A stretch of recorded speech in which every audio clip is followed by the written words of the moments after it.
I was not at the CDA meetings during this discussion, but in the village board financial meeting, the budget committee meetings, and the long-range financial plan meetings, I remember the discussion very differently and actually including all those points that were presented as overlooked. So I just wanted to say that for the benefit of the staff. And it was with that, all that presentation that I was able to confidently support the transfer. Peter. I have a question also. Okay. The loan in TID 4, there's still money in there for, that I guess is a loan we're making to the developer, Mandel, is that correct? We have made that $3.5 million. loan. What? We did make that Oh, loan. so it's not there now, it's gone out? Well, that's a historical loan and they're paying back on schedule. I thought the CAFR showed that we had there was still a balance in cash and $3.5 million in TID 4, no? We have a fund balance which represents the liability receivable for the loan that's still outstanding. It's not exactly cash. Okay, so we have made the loan Yes. and it's being paid back. It's being paid back. Okay. I have a question on 3. What are we just assuming? Sorry, which? 3. What is, I mean, last week we just approved E3? C2, I guess, District 3, District 3. What assumptions for future expenditures? Last week we approved the contract for the trail development. There was some discussion about would there possibly be additional costs in that TID 3 for this trail. I was wondering what assumptions for other expenses are in TID 3 at this point, these projections. Is this just the harbor chase and the Sherman and so forth? This projection includes only the baseline expenditures of $20,000 with the expectation that within the 2017 budget cycle we will complete all the trail improvements. Okay. So there's no provisional for work contemplated above and beyond what's already been. So you're assuming if some other project were to come up in TID 3 that it would be structured so that it would pay itself back and would improve this projection versus, or that project would stand kind of alone within TID 3. There's a lot of options that the CDA board can consider. Okay. Just a quick question on E2. What is the negative allocated value year 2018 to 2026? What does that represent? That's the depreciation of the Metro Market's personal property. What's that? Depreciation of the Metro Market's the personal footnotes, property. sir. It's not. Read your footnotes. It's not in E2. So Oh, it's not? No, it was only on. It was what? They didn't do it. Oh. Negative values are due to expected depreciation for Something some like that, refrigerator. I was just curious. Yeah, they're able to depreciate that fairly rapidly.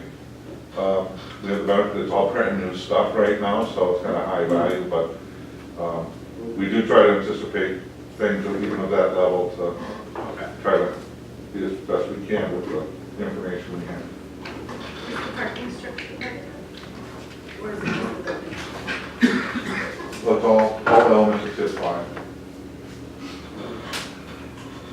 I just want to make a question like that. So going back on E2, added value, we talked about means in layman's terms, appreciation that is built up through assessments, right? Your added value or assessed value increases over. Is that correct, Mark? That's, the added value is new construction. Just the cost of the construction? I thought we talked about, you said it was assessed value. The increment value, Just what is added value? added value is the assessed value of new construction. Right, so it's the increased assessed value, but it equals assessed value of that new, it's not the construction cost. Correct. Oh, thank you. So can you where it starts at 0, where does the land value get added into this? Like, what was the baseline land value at start? And since land value has not gone up in assessment, I'm assuming it doesn't get added into here. That's correct. So, do you know what the land value was at baseline? I know what the baseline increment value was, I don't have that in front of me, but Okay, if we can just follow up that. I'd be happy to. Okay, so, but it's not built into these presumptions, is what you're saying? Meaning there's, in the added value column, there's no increase in assessed land value. That would be unusual, yes. That's in here, it's just the improvements. Right, that's correct. Okay. That would be my take, yes.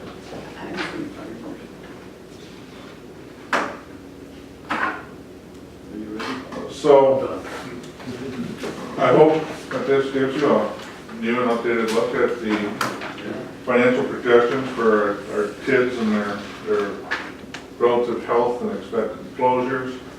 We do have 4 supplemental kid audit reports. Part of this presentation of the annual report. I'd be happy to take questions, or really they're intended to be informational as they're historical and You're talking about the Sickich reports. specific reports. They're historical and cumulative, so but I'd happy to take questions on that if you had any, or you can certainly get a hold of me outside of the meeting if you want to review anything at your pleasure.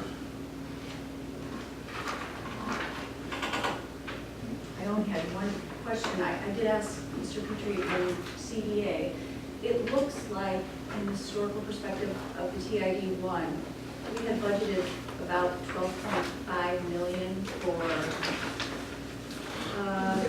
oh, okay, I don't know if I have the same version since we're looking ahead of time. It is tax increment finance district 1 on the detailed schedule of capital expenditures from date of creation through December 31st, 16. What page is that? Page 8, I don't know if that's 16.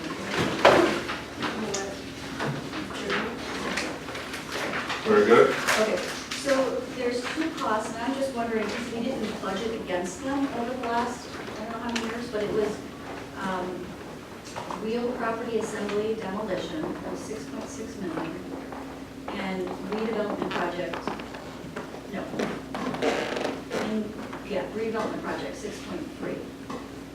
So that gave us $12 million of wiggle room to spend in other categories, because you can translate to lines. But my question, just if anyone knew or could find out, what was contemplated at that level? Was it like a new parking structure? It would just be interesting to know at time of creation what that was there for.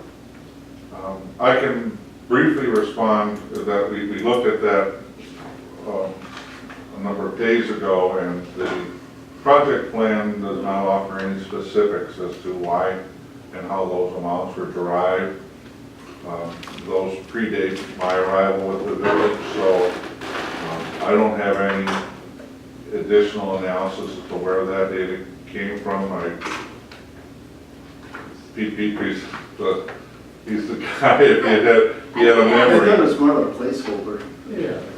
So this is just. The whole project plans are placed. Yes. And I think that's You're why asking I'm what level so, of detail would be I'm just investors. very cautious when we say, we just finished saying grant, it's a placeholder. But what we see is you have placeholders and then you can utilize them in any line item. And that's what we've done over time. We've taken that 12 million, which we don't know what it really was for, it was placeholder. And we've allocated to other, we took line items and just doubled them or tripled them. And that's fine. It's all allowed by law. But when you say the word placeholder, this is what kind of happens in my mind. Is, you go 10 years out and you're like, But again, as long as the overall, as long as the overall I block mean, is again, fine. the details of line by line, I would think you would want to maintain that flexibility too. Of course, but You get it. usually if it's a $6 million expense in an original TID plan, there's some tax that goes with it. I just have to, it's very rare that you have $12 million and you don't say anything about it. So is that a request or a criticism of procedure? I've been pointing out in the future, yeah, I would like. If I might, I think that's an excellent observation. Yeah. I would certainly advocate that we expand some of the language when we develop the next project plan, that whenever that day may come, obviously project-specific or development-specific TIDs are pretty transparent, taking the entire north, south, east, west commercial corridor and dropping large numbers in there is, it's hard to go back from 1995 or 2003 and recall what that, I think that's something that we should develop in our guidelines. Procedures, right. I think But bear in that's- mind that there was absolutely nothing contemplated for it. It was to create flexibility. Yeah, it was to create flexibility. There was nothing contemplated. Sometimes you get in trouble if you're trying to be specific and then. Then something else happens, or some other Yeah. opportunity comes. Well, you can't amend those plans. I've had to amend them before if you forget something. So you're better off when you do the initial plan, be as comprehensive as you can, include a little money in virtually every budget category, especially with an area-wide TIF like this, created by the village. You had no idea what development or infrastructure needs might be. Now, project-specific TIFs like TIF 5, you're in negotiation with the developer, you got some pretty decent numbers you can project, or workable at least, might not be 100% accurate for a workable budget, but on an area TIF, it's really tough.